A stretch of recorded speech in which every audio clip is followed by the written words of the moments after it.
അസ്സലാമു അലൈക്കും വറഹ്മത്തുള്ളാഹി വബറകാതുഹു. ബിസ്മില്ലാഹി വൽഹംദുലില്ലാഹി വസ്സലാത്തു വസ്സലാമു അലാ റസൂലില്ലാഹി വഅലാ ആലിഹി വസഹ്ബിഹി അജ്മഈൻ. അമ്മാ ബഅദ്. സത്യവിശ്വാസികളെ, സുഹൃത്തുക്കളെ, ഈ ചെറിയ കുട്ടികളുടെ ഹജ്ജ് ഉംറ സംബന്ധമായിട്ട് പലരും ചോദിക്കാറുണ്ട്. ചെയ്യാൻ പറ്റുമോ എന്ന് ചോദിച്ചാൽ ചെയ്യാൻ പറ്റും, കൂലിയും കിട്ടും. ആർക്കാ കൂലി കിട്ടുകയെന്ന് വെച്ചാൽ രക്ഷിതാവിനും കിട്ടും, കുട്ടിക്കും കിട്ടും. അതിനുണ്ട് ഹദീസ് ഞാൻ പറയാം, മനസ്സിലാക്കാൻ വേണ്ടിയാണ്. ഒരു ഹജ്ജത്തുൽ വദാഇൽ ഒരു സ്ത്രീ തൻ്റെ കുട്ടിയെ ഉയർത്തിപ്പിടിച്ചുകൊണ്ട് അല്ലാഹു റസൂലിനോട് ചോദിച്ചു, നബിയെ, എൻ്റെ ഈ കുട്ടിക്ക് ഹജ്ജ് ഉണ്ടോ? നബി പറഞ്ഞു, ഞാൻ വലക്കി അജ്ർ, കൂലി നിനക്കാണ് കിട്ടുക എന്ന് പറഞ്ഞു. മഹാനായ സായിബിന് സയ്യിദ് റളിയല്ലാഹു അൻഹു പറയുന്ന ഇമാം ബുഖാരി റിപ്പോർട്ട് ചെയ്ത അതിൽ കാണാം, റസൂലുള്ളാഹി സ്വല്ലല്ലാഹു അലൈഹി വസല്ലം തങ്ങളോടുകൂടെ ഹജ്ജത്തുൽ വദാഇൽ ഞാനുണ്ടായിരുന്നു. അന്ന് എനിക്ക് 7 വയസ്സ് പ്രായമായിരുന്നു. അപ്പോൾ കുട്ടികൾ ഹജ്ജിൽ നബി തങ്ങളോടുകൂടെ പങ്കെടുത്തിട്ടുണ്ട്. അപ്പോൾ മാതാപിതാക്കൾക്ക് കൂലി കിട്ടും. വിദേശത്തൊക്കെ കുടുംബസമേതം സൗദിയിലും UAE കുടുംബസമേതം താമസിക്കുന്ന ആളുകൾ ഹജ്ജിനും ഉംറയ്ക്കൊക്കെ പോകുമ്പോൾ കുട്ടികളെ കൊണ്ടുപോകുമല്ലോ. അപ്പോൾ അവരെ കൊണ്ടുകൂടെ അത് നിർവഹിപ്പിച്ചാൽ കൂലി കിട്ടും. പക്ഷെ കുറച്ച് കാര്യങ്ങളൊക്കെ ശ്രദ്ധിക്കേണ്ടതുണ്ട്. വലിയ ആളുകൾ ഹജ്ജ് ഉംറ ചെയ്യുമ്പോൾ, ഉംറ സാധാരണ ചെയ്യാറുണ്ട്, ഹജ്ജ് ചെയ്യാൻ സാധാരണ കുട്ടികൾ ഉണ്ടാവാറില്ല. അപ്പോൾ ഉംറൻ്റെ കാര്യം നമ്മൾ പറയാം. ഈ കുട്ടി നമ്മളൊക്കെ ഇഹ്റാമിൽ പ്രവേശിക്കുന്നത് പോലെ മീഖാത്തിൽ എത്തുന്നതിന് മുമ്പ് തന്നെ നമ്മുടെ കൂട്ടത്തിൽ ഉപ്പയോ ഉമ്മയോ ഒക്കെ ഉണ്ടാവും. ഈ കുട്ടീൻ്റെ ഉപ്പ അല്ലെങ്കിൽ ഉപ്പാൻ്റെ ഉപ്പ, അതല്ലെങ്കിൽ ഉപ്പ ഏൽപ്പിക്കുന്ന ആളുകൾ അവരായിരിക്കണം. നിർബന്ധമാണ് കേട്ടോ. ഈ കുട്ടി വകതിരിവാകാത്ത കുട്ടിയുടെ ഉംറയെക്കുറിച്ചാണ് ഞാൻ പറയുന്നത്. വകതിരിവായ കുട്ടീൻ്റേത് നമുക്ക് പിന്നെ പറയാം. അപ്പോൾ വകതിരിവാകാത്ത ഒരു വയസ്സായ കുട്ടി, 6 മാസമായ കുട്ടികളൊക്കെ നമ്മൾ ഉംറ ചെയ്യിപ്പിക്കുമല്ലോ. അവിടെ മീഖാത്തിൽ എത്തുന്നതിന് മുമ്പ് തന്നെ ഇഹ്റാമിൻ്റെ വസ്ത്രം കുട്ടിയെ കൊണ്ട് മാറ്റിക്കണം. ഇഹ്റാമിന് വേണ്ടി റക്അത്ത് സുന്നത്ത് നിസ്കാരം കുട്ടി നിർവഹിക്കൂലല്ലോ. അപ്പോൾ അതിനു വേണ്ടി എന്ത് ചെയ്യണം? ഈ രക്ഷിതാവ് അത് നിർബന്ധമല്ല, നമ്മൾ പൂർണ്ണമായ രീതിയിലാണ് ചെയ്യുന്നതിനെ കുറിച്ചാണ് പറയുന്നത്. അപ്പോൾ ഈ കുട്ടിയുടെ തവാഫിന് വേണ്ടി, ഇഹ്റാമിന് വേണ്ടിയുള്ള 2 റക്അത്ത് സുന്നത്ത് നിസ്കാരം നിർവഹിക്കുന്നു എന്ന് പറഞ്ഞിട്ട് രക്ഷിതാവ് 2 റക്അത്ത് നിസ്കരിക്കുക.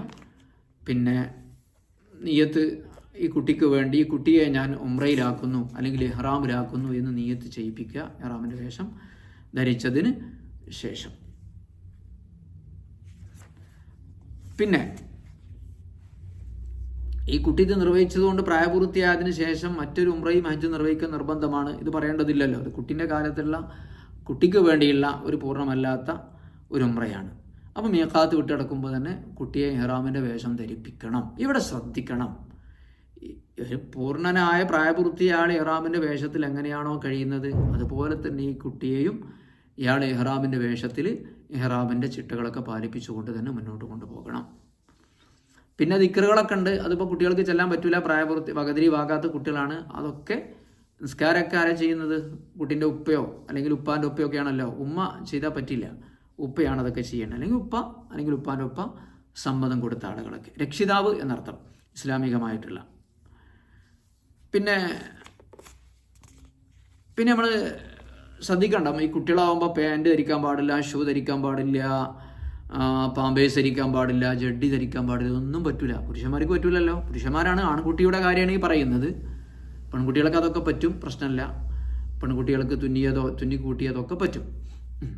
പിന്നെ വെളുത്ത വസ്ത്രമാണ് സുന്നത്ത്. അത് വലിയ ആളുകൾക്ക് സുന്നത്തുള്ളതുപോലെ കുട്ടിക്കും സുന്നത്താണ്. തവാഫ് ചെയ്യണമെങ്കിൽ ഔറത്ത് മറക്കണം, അതുപോലെ തന്നെ വുളു ഉണ്ടായിരിക്കണം. തവാഫിലാണ് ഇപ്പോൾ നിർബന്ധമുള്ള ഔറത്ത് മറക്കലും വുളു ഉണ്ടായിരിക്കലും. സായിൽ എന്തില്ല?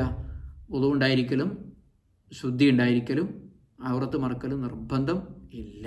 കാരണം തവാഫ് നിസ്കാരത്തിൻ്റെ സ്ഥാനത്താണ്. അപ്പോൾ അവിടെ തവാഫ് ചെയ്യുമ്പോൾ സുന്നത്തായ ഉംറക്ക് വേണ്ടിയാണ് തവാഫ് ചെയ്യുന്നതെങ്കിൽ അവിടെ സുന്നത്താണ് നിയ്യത്ത്. അപ്പോൾ ഈ കുട്ടിക്ക് വേണ്ടി ഈ തവാഫ്, ഞാൻ കുട്ടിയെ കൊണ്ട് തവാഫ് നിർവഹിപ്പിക്കുന്നു എന്നൊക്കെ നിയ്യത്ത് ചെയ്തിട്ട് എന്ത് ചെയ്യുക? ഈ കുട്ടീനെ നമ്മൾ മുകളിൽ ചുമക്കുകയാണോ ചെയ്യുന്നത്, അതല്ല വണ്ടിയിൽ ഉന്തുകയാണോ ചെയ്യുന്നത് നോക്കണം. ഈ കുട്ടിയെ ചുമലിലൊക്കെ എങ്ങനെ ഇരുത്തിയിട്ട് തവാഫ് ചെയ്യുന്നത് കണ്ടില്ലേ നിങ്ങൾ? അങ്ങനെ ചെയ്യണമെങ്കിൽ ആദ്യം എന്ത് ചെയ്യണം? ഈ രക്ഷിതാവ് ആ തവാഫ് ചെയ്തിരിക്കണം. അതിനുശേഷം മാത്രമേ എന്ത് ചെയ്യാൻ പറ്റുള്ളൂ, ഈ കുട്ടിക്ക് ചെയ്തു കൊടുക്കാൻ പറ്റുള്ളൂ. അതേമയത്ത് ഉന്താണെങ്കിൽ അത് 2 പേർക്കും എന്ത് ചെയ്യും, കിട്ടുകയും ചെയ്യും. വണ്ടിയിലൊക്കെ ഉന്തൂലേ, ഉന്തേ വലിക്കുകയൊക്കെ ചെയ്യുമ്പോൾ. പിന്നെ അങ്ങനെയാണ് കിതാബുകളിൽ കാണുന്നത്. അങ്ങനെ തവാഫ് ചെയ്ത് കാബ ഇടത്ത് ഭാഗത്താകണം, ശ്രദ്ധിക്കണം. കാബ ഇടത് വശത്താകുക എന്നുള്ള വലിയ ആളുകൾക്കുള്ള നിബന്ധനയാണ്. കുട്ടിയുടെ വിഷയത്തിലും അങ്ങനെ തന്നെയാണ്. കുട്ടിയുടെ ഇടത് വശത്ത് കാബാകൽ നിർബന്ധമില്ല എന്ന് ചില പണ്ഡിതന്മാർ പറഞ്ഞത് കാണുന്നുണ്ട്. ഏതായാലും നിർബന്ധമാണ് എന്നാണ് നമ്മുടെ മദ്ഹബിലെ അഭിപ്രായം. അപ്പോൾ ഉപ്പയോ വല്യുപ്പയാണ് നിർവഹിക്കേണ്ടത്, അല്ലെങ്കിൽ അവർ സമ്മതം കൊടുത്ത ആളുകളാണ് ഇത് നിർവഹിക്കേണ്ടത്. പിന്നെ തവാഫിൻ്റെ എല്ലാ നിബന്ധനകളും ഔറത്ത് വെളിവാകുന്നത് വളരെ ശ്രദ്ധിക്കണം. ചെറിയ കുട്ടികളാണ്, അപ്പോൾ മുട്ടുപൊക്കളിൻ്റെ ഇടയിലാണ് പുരുഷൻ്റെ ഔറത്ത്, കുട്ടികളുടേതും അത് തന്നെയാണ്. അപ്പോൾ കുട്ടിയെ മുഹരിമാക്കുന്നു എന്നാണ് നിയ്യത്ത് ചെയ്യേണ്ടത് ഇഹ്റാം ചെയ്യുമ്പോൾ. അതുപോലെ